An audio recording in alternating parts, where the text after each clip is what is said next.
സ്നേഹിതരെ, എന്തൊക്കെയുണ്ട് വിശേഷങ്ങൾ? എല്ലാവർക്കും സുഖമല്ലേ? അപ്പോൾ ഇന്നിപ്പോൾ ഒരല്പം താമസിച്ചു പോയി, എങ്കിലും സ്ഥിരം വരുന്നതുകൊണ്ട് നിങ്ങളെയൊക്കെ ഒന്ന് കണ്ടിട്ട് പോകാമെന്ന് വിചാരിച്ചു.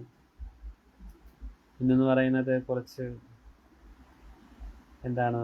കുറേ നാളുകൊണ്ട് ഒരു മോൻ്റെ ആധാർ റെഡിയാക്കണമായിരുന്നു. അപ്പോൾ അത് റെഡിയായി, മോളുടെ ആധാർ റെഡിയായി, അത് അപ്ഡേഷൻ എഴുതാൻ കൊടുത്തിരുന്നു. പിന്നെ എൻ്റെ ആധാറിൻ്റെ പഴയ ഫോട്ടോ മാറ്റി പുതിയ ഫോട്ടോ ആഡ് ചെയ്യാൻ വേണ്ടി കൊടുത്തു. അപ്പോൾ അതുപോലെ തന്നെ നമ്മുടെ ഷോപ്പിൽ ഒരു സ്റ്റൗ മേടിച്ചിട്ട് അതെന്തോ ചെറിയൊരു കംപ്ലൈൻ്റ് ആണെന്ന് പറഞ്ഞു. അപ്പോൾ അതിങ്ങനെ വരും, ചിലതൊക്കെ ഇങ്ങനെ കംപ്ലൈൻ്റ് വരും. നമ്മൾ ഒരുപാട് മേടിക്കുന്നതല്ലേ, ഒരെണ്ണം എന്തെങ്കിലും ചെറിയ ഫോൾട്ടൊക്കെ വരും. നമ്മൾ ചിലത് ചെക്ക് ചെയ്തുകൊണ്ട് പോകും, ചെക്ക് ചെയ്യാതെയൊക്കെ മേടിച്ചുകൊണ്ട് പോകുമ്പം. അപ്പോൾ എന്നാലും ഒരുക്കുമ്പോഴായിരുന്നു. അപ്പോൾ നമുക്ക് കമ്പനിക്കാർ പോയി 2 ദിവസം അവധിക്കല്ലേ, 2 ദിവസം കഴിഞ്ഞാൽ പോയി ചെയ്ത് കൊടുക്കുക. എന്നാലും നമ്മളിൽ നിന്ന് മേടിച്ച സാധനമല്ലേ, അപ്പോൾ നമ്മൾ ആ റെസ്പോൺസിബിലിറ്റി വേണ്ടേ. അപ്പോൾ അതുകൊണ്ട് അവിടെ പോയി ആ സ്റ്റൗ ഒക്കെ ശരിയാക്കി കൊടുത്തു. അപ്പോൾ അവർക്ക് സന്തോഷമായി. വേണ്ടാത്ത പിന്നെ എന്തെങ്കിലും ചെറിയ സ്പെയറും ചെറിയൊരു ഇതുണ്ട്, ആ സ്പെയറിൻ്റെ ഇതുകൊണ്ടാണ് അത് വരുന്നത്. അപ്പോൾ അത് സ്പെയർ കമ്പനിയോട് പറഞ്ഞ് മാറ്റിയിടാനുള്ള സെറ്റപ്പ് ചെയ്തു. എന്നിട്ട് കണിയാപുരത്തൊക്കെ വന്ന് റൊട്ടേറ്റ് ചെയ്ത് നമ്മുടെ റിയൽ എസ്റ്റേറ്റ് ബിസിനസ്സിൻ്റെ കാര്യങ്ങളൊക്കെ നമ്മുടെ ഇവിടുത്തെ ഒരു സുഹൃത്തുണ്ട്, അദ്ദേഹം ഫുൾ ടൈം റിയൽ എസ്റ്റേറ്റ് ചെയ്യുന്ന ആളാണ്. ഇപ്പോഴേ ഒരു ബിസിനസ്സൊക്കെ കുറച്ച് മന്ദഗതിയിലാണ്. എന്നിരുന്നാലും ഈ വീടൊക്കെ വെച്ച് കൊടുക്കാൻ വേണ്ടി പാകത്തിലൊരു 30 സെൻറ്റ് വസ്തു ഇങ്ങനെ ആവശ്യമുണ്ടെന്ന് അറിയിച്ചു. അപ്പോൾ ആരെങ്കിലും ഉണ്ടെങ്കിൽ അറിയിക്കുക.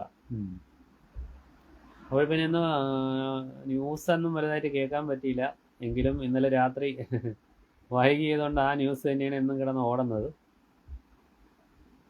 ഇന്നലെ വൈകിട്ടുള്ള ന്യൂസ് എന്ന് പറയുന്നത്, കേരളത്തിലെ ന്യൂസ് എന്ന് പറയുന്നത് വലിയ പ്രാധാന്യമുള്ള കാര്യങ്ങളല്ല. സമുദായങ്ങളുടെ വോട്ട് അങ്ങോട്ട് വേണോ ഇങ്ങോട്ട് വേണോ എന്നൊക്കെ പറഞ്ഞ് അങ്ങോട്ടും ഇങ്ങോട്ടും അടുപ്പ് കൂട്ടി കണക്ക് സമുദായ രാഷ്ട്രീയവും ഒക്കെ ഇങ്ങനെ മുമ്പോട്ട്, മതരാഷ്ട്രീയവും ആചാര രാഷ്ട്രീയവും ഒക്കെ ഇങ്ങനെ മുമ്പോട്ട് പോയിക്കൊണ്ടിരിക്കുകയാണ്. അപ്പോൾ അതിനിടയിൽ നമുക്ക് പ്രധാനപ്പെട്ട ഒരു വിഷയം വന്നത്, ട്രംപ് നെതന്യാഹുവുമായി ചേർന്ന് വാർത്താ സമ്മേളനമൊക്കെ നടത്തി കുറച്ച് തീരുമാനങ്ങളൊക്കെ എടുത്തതായിട്ട് പറഞ്ഞു. അപ്പോഴീ ഗുണമായിരുന്നാലും ദോഷമായിരുന്നാലും മാപ്പ് പറയുന്നതിന് നമ്മൾ ഒന്നും പറയുന്നില്ല. ഇപ്പോൾ നമ്മുടെ ഖത്തറിനോട് മാപ്പ് പറഞ്ഞു എന്നാണ് പറയുന്നത്. ഖത്തറിൻ്റെ ഒരു ഉദ്യോഗസ്ഥൻ മരിക്കുകയുണ്ടായി, പോലീസ് ഉദ്യോഗസ്ഥൻ, മിലിറ്ററി ഉദ്യോഗസ്ഥൻ മരിക്കുകയുണ്ടായി. അപ്പോൾ അതിനും ഖേദം പ്രകടിപ്പിച്ചു. അപ്പോൾ ഖത്തറിൻ്റെ ഒരാൾ മരിച്ചെന്ന് ഞാൻ ഉദ്യോഗസ്ഥൻ മരിച്ചെന്ന് ഞാൻ ഇന്നലെയാണ് അറിഞ്ഞു, പട്ടാളക്കാരൻ മരിച്ചെന്ന് ഇന്നലെയാണ് ഞാൻ ശ്രദ്ധിച്ചത്. അപ്പോൾ നേരെ മറിച്ച് ഇപ്പോൾ ഇസ്രായേലിൻ്റെയാണ് ആരും മരിച്ചെങ്കിൽ എല്ലാവരും സഹിക്കുമോ? എന്നാലും നയതന്ത്രപരമായി ഒരുപാട് മേഖലയിൽ ഖത്തർ ശക്തമായി പ്രവർത്തിച്ചു എന്നത് സത്യമാണ്.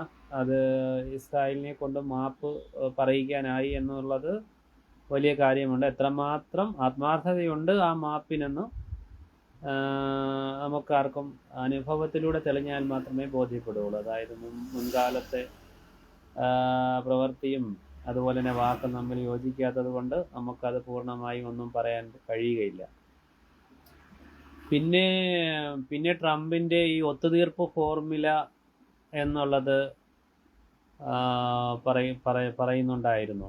അപ്പോൾ ഈ യുദ്ധം എങ്ങനെയെങ്കിലും അവസാനിക്കേണ്ടത് ഏറ്റവും വളരെ നല്ലത് തന്നെയാണ്, പക്ഷെ അത് ഏകപക്ഷീയമാകരുത്.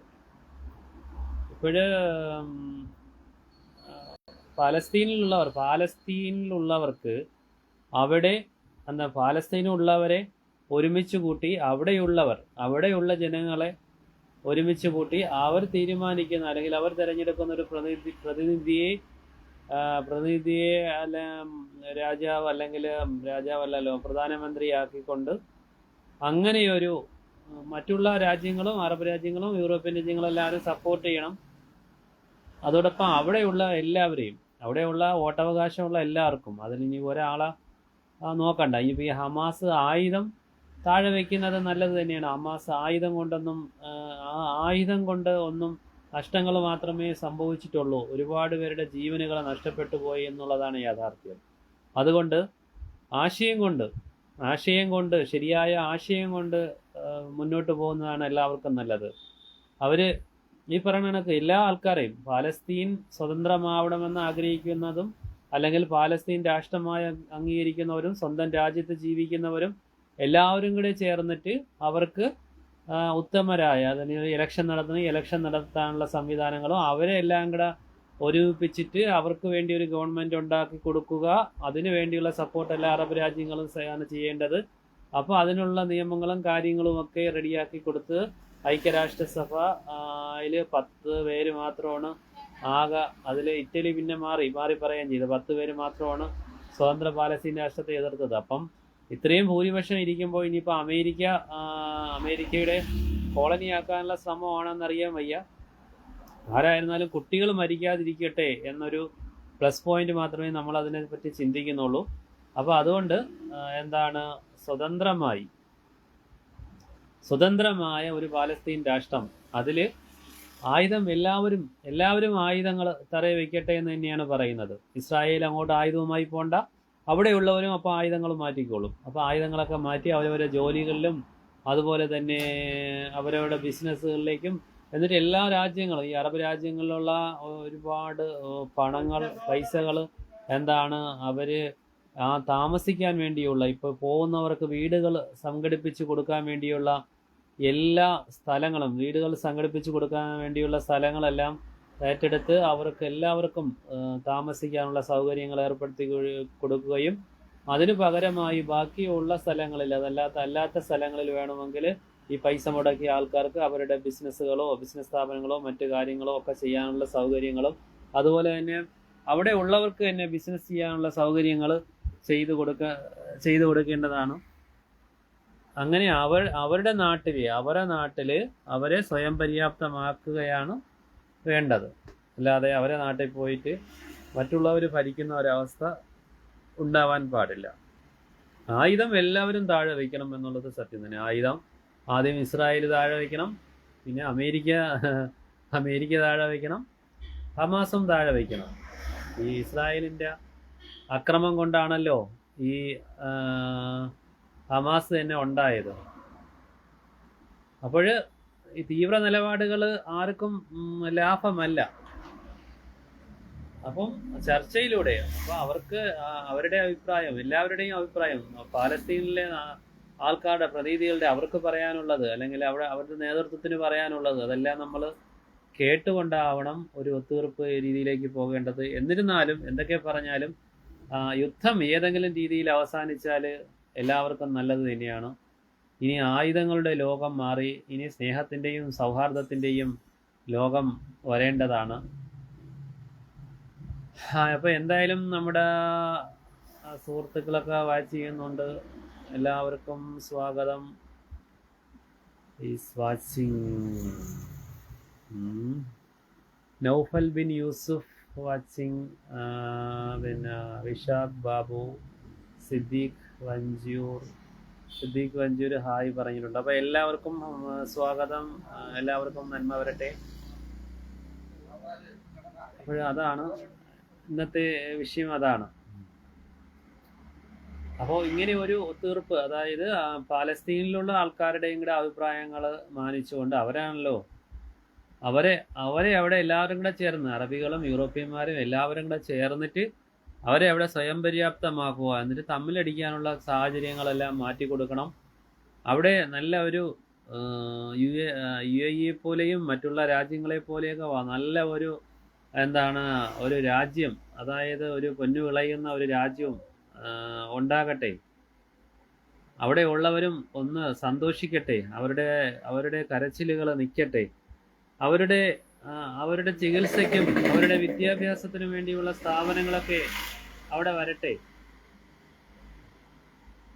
അപ്പോൾ അങ്ങനെ അങ്ങനെ ആ ലോകത്തുള്ള ജനങ്ങളുടെ ശക്തിയാണിത്. ലോകത്തുള്ള ജനങ്ങൾ ഒരുമിച്ച് നിന്ന് ശബ്ദിച്ചപ്പോൾ ശക്തമായി ട്രംപിന് ഇറങ്ങേണ്ടി വന്നു, നെതന്യാഹുവിന് ഒതുങ്ങേണ്ടി വന്നു, മാപ്പ് പറയേണ്ടി വന്നു.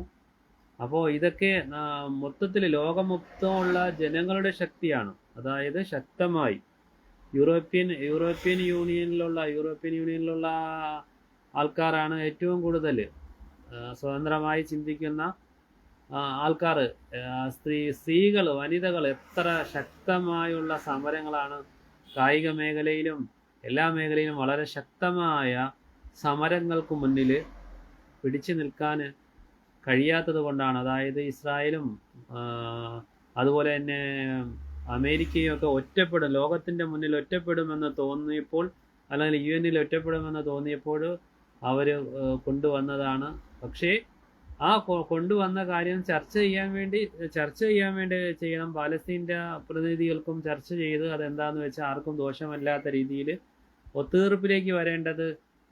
ഇവിടെ ആരും തോൽവിയും ചെയ്യുമെന്നോ ഒന്നുമല്ല, അതിനുവേണ്ടിയൊന്നുമല്ല നമ്മളിവിടെ സംസാരിച്ചത്. നമ്മൾ എന്താണ്, പാവപ്പെട്ട പ്രയാസപ്പെടുന്ന കുട്ടികൾ മരണമടയുന്ന കുട്ടികൾക്ക് വേണ്ടിയാണ്. അതല്ലെങ്കിൽ അംഗവൈകല്യങ്ങൾ സംഭവിക്കുന്ന, ബോംബ് വീണ് അംഗവൈകല്യങ്ങൾ സംഭവിക്കുന്ന കുട്ടികൾക്ക് വേണ്ടിയാണ് നമ്മൾ സംസാരിച്ചത്. നമ്മളെന്ന് പറഞ്ഞാൽ ലോകത്തുള്ള നീതിക്കും സത്യത്തിനും വേണ്ടി, അതല്ലെങ്കിൽ ദൈവത്തിൽ വിശ്വസിക്കുന്ന ദൈവബോധം. നമ്മളെ ഇതുകൊണ്ട് സംസാരിക്കുന്നത്, ദൈവം നമ്മളെ സൃഷ്ടിച്ചിട്ട് നമ്മുടെ സഹോദരങ്ങൾ ആരായിരുന്നാലും, ഇവിടെ ലോകത്തുള്ള എല്ലാവരും നമ്മുടെ സഹോദരങ്ങൾ തന്നെയും. ആ സഹോദരങ്ങളിൽ ആർക്ക് വേദനിച്ചാലും നമുക്ക് വേദനിക്കണം. അപ്പോൾ ഒരു വാക്കുകൊണ്ടെങ്കിലും നമ്മൾ അവർക്ക് വേണ്ടി സപ്പോർട്ട് ചെയ്യണം. അത് പാലസ്തീനിൽ മാത്രമല്ല, എവിടെയായിരുന്നാലും, എവിടെ പീഡനങ്ങൾ അനുഭവിച്ചാലും, അതല്ലെങ്കിൽ എവിടെ പ്രയാസങ്ങളും ബുദ്ധിമുട്ടും അനുഭവിച്ചാലും നമ്മൾ അവർക്ക് വേണ്ടി നിൽക്കണം. കാരണം എല്ലാം ദൈവത്തിൻ്റെ മക്കളാണ്. അപ്പോൾ ദൈവം നമ്മളെ സൃഷ്ടിച്ചതിന് എന്തെങ്കിലും ഉപകാരം ഇവിടെ വേണം. നമ്മളെ സൃഷ്ടിച്ചതുകൊണ്ട് എന്തെങ്കിലുമൊക്കെ ഉപകാരങ്ങൾ വേണം. നമ്മൾ ജീവിച്ചിരുന്നു എന്ന് പറഞ്ഞ് എന്തെങ്കിലും ഉപകാരങ്ങൾ വേണം. ഈ അതിക്രമങ്ങൾ കാണിക്കുന്നവർ ശ്രദ്ധിക്കേണ്ടതെന്ന് പറയുന്നത്, ദൈവം നിങ്ങളെ വിട്ടേക്കുകയാണ്, നിങ്ങളെ ഒരു പിടുത്തം പിടിക്കും. അതുകൊണ്ട് അക്രമികൾ അങ്ങനെ തുടർന്നു പോകാം, അക്രമവുമായി തുടർന്നു പോകാം, കാപട്യവുമായി തുടർന്നു പോകാമെന്ന് ആരും കരുതണ്ട. ദൈവം അതിൻ്റേതായ സമയത്ത് അതിൻ്റേതായ കർമ്മഫലങ്ങൾ അനുഭവിക്കേണ്ടി വരും എന്നുള്ളത് എല്ലാവരും വളരെ കൃത്യമായി അറിയുക. എന്തായിരുന്നാലും അവിടെ പ്രശ്നങ്ങൾ തീരുന്ന അവസ്ഥയുണ്ടാകട്ടെ, പ്രശ്നങ്ങൾ തീരട്ടെ എന്നുള്ളത് തന്നെയാണ് നമുക്ക് പറയാനുള്ളത്. അതുപോലെ തന്നെ ചർച്ചകൾ നടക്കുന്ന ഇന്ത്യയിൽ ഇന്നിപ്പോൾ ഇന്ത്യയിൽ നിന്നുള്ള സിനിമകൾക്ക് വരെ ചുങ്കം ഏർപ്പെടുത്തിയെന്ന് പറയുന്നു. അപ്പോൾ ഇത് ഈ ചർച്ചകൾ തന്നെ എന്തർത്ഥത്തിലാണ്?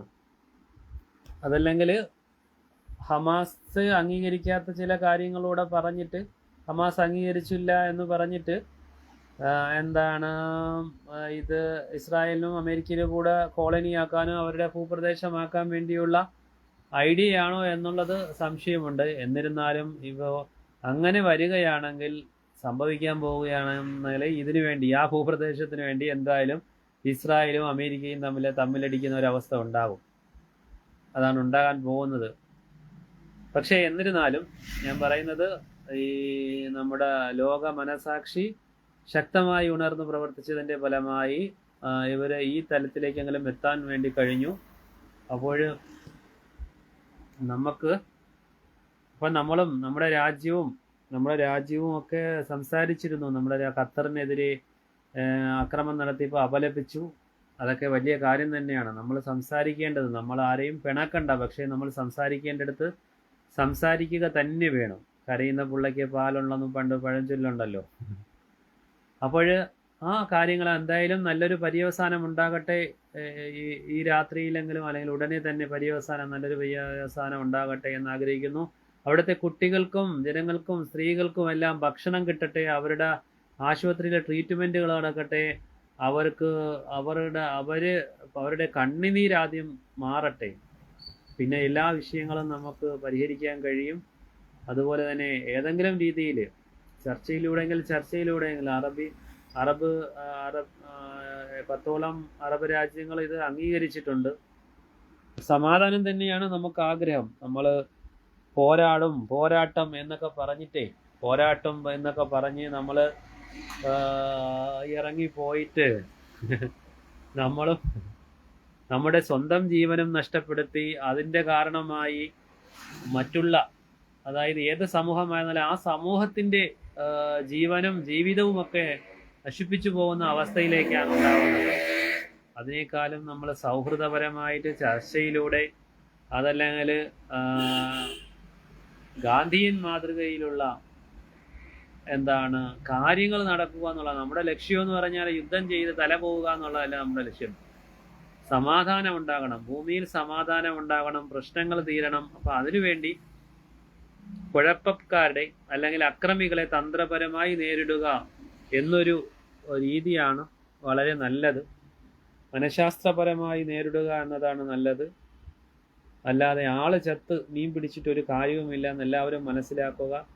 അപ്പം നമ്മൾ എല്ലാവരോടും സൗഹൃദമായും സഹോദരിയുമായിട്ടാണ് മുമ്പോട്ട് പോകേണ്ടത്. ഇപ്പോഴ് ഇന്ത്യയിൽ ഒരുപാട് വർഗീയ ചിന്തകളൊക്കെ നടത്തിയിരുന്നവർ അവരുടെ ചിന്തകളൊക്കെ മാറ്റി ഐക്യത്തിൻ്റെ പാതയിലേക്കൊക്കെ വരുന്നുണ്ട് എന്നുള്ളത് വലിയ നല്ല കാര്യം തന്നെയാണ്. നമുക്ക് ഐക്യമാണ് നാടിനെല്ലാം വേണ്ടത്. അതെല്ലാവരും മനസ്സിലാക്കുക. പിന്നെ നിങ്ങളുടെ അഭിപ്രായങ്ങൾ എന്തെങ്കിലും ഉണ്ടെങ്കിൽ പറയുക. പിന്നെ നാളെ കടയിൽ സ്റ്റാഫ് ഇല്ലെന്ന് തോന്നുന്നു. അപ്പോഴ് നാളെ കടയിൽ വരണം. അപ്പം കുറച്ചുകൂടെ സമയം കിട്ടുമെന്ന് തോന്നുന്നു.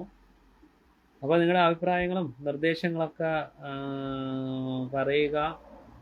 പിന്നെ ആർക്കെങ്കിലും നമ്മുടെ ഈ എല്ലാ മതത്തിലും ജാതിയിലും അതല്ലെങ്കിൽ യുക്തിവാദികളോ ആരും ആവട്ടെ നമുക്ക് ഈ ലോകത്തിൻ്റെ സമാധാനത്തിന് വേണ്ടി നമ്മളാൽ കഴിയുന്ന, ഞാൻ കുഞ്ഞും തന്നാലായിരുന്നു പറഞ്ഞതുപോലെ, നമ്മളാൽ കഴിയുന്ന എന്താണ് ഈ സമാധാനത്തിന് വേണ്ടി ചെയ്യാൻ കഴിയുന്നത് അത് നമുക്ക് ചെയ്യാം. അതിന് താല്പര്യമുള്ളവർ സഹകരിക്കുക, വരിക, മെസ്സേജ് അയക്കുക. അതല്ലെങ്കിൽ നമുക്ക് ഒരുമിച്ചിരുന്ന് ലൈവ് വീഡിയോ അങ്ങനെ ചെയ്യുകയോ ഏതെങ്കിലുമൊക്കെ മാർഗങ്ങളിലൂടെ നമ്മളാൽ കഴിയുന്ന രീതിയിൽ അതിനുവേണ്ടി പരിശ്രമിക്കാം. അപ്പോൾ ലോകത്തുള്ള എല്ലാ ആൾക്കാർക്കും, എല്ലാ കുട്ടികൾക്കും, എല്ലാവർക്കും സന്തോഷമുണ്ടാകട്ടെ. അവരെല്ലാവരും സുഖമായി കിടന്നുറങ്ങട്ടെ. അവരെല്ലാം സന്തോഷത്തോടെ ഇരിക്കട്ടെ എന്ന ഒരു ചിന്തയാണ് നമുക്ക് എല്ലാവർക്കും വേണ്ടത്. അങ്ങനെയൊരു ലോകത്തിന് വേണ്ടി ഈ സോഷ്യൽ മീഡിയയും എല്ലാ കാര്യങ്ങളും ഉപയോഗപ്പെടുത്തുന്ന ഒരവസ്ഥയിലേക്ക് നമുക്കെല്ലാവർക്കും മുന്നോട്ട് ഒരുമിച്ച് നീങ്ങാം. പരസ്പരം സഹായിച്ചുകൊണ്ട് ബുദ്ധിമുട്ടുകളും പ്രയാസങ്ങളും ഒക്കെ പരസ്പരം മനസ്സിലാക്കി പരസ്പരം സഹായിച്ചുകൊണ്ട് മുന്നോട്ട് പോകുന്ന അവസ്ഥയിലേക്ക് എല്ലാവരും എത്തിച്ചേരുക. അപ്പോൾ വേറൊന്നുമില്ല. ഇനിയിപ്പോൾ നാളെ കാണാം. ഇന്നിപ്പോൾ നേരത്തെ വീട്ടിലൊക്കെ പോയിട്ട് എന്തെങ്കിലുമൊക്കെ ഉണ്ടെങ്കിൽ മെസ്സേജ് അയയ്ക്കുക. പിന്നെ വേറെന്താണ്? വേറൊന്നുമില്ല. നമ്മുടെ കടയുമായി ബന്ധപ്പെട്ട കാര്യങ്ങൾ അറിയാമല്ലോ.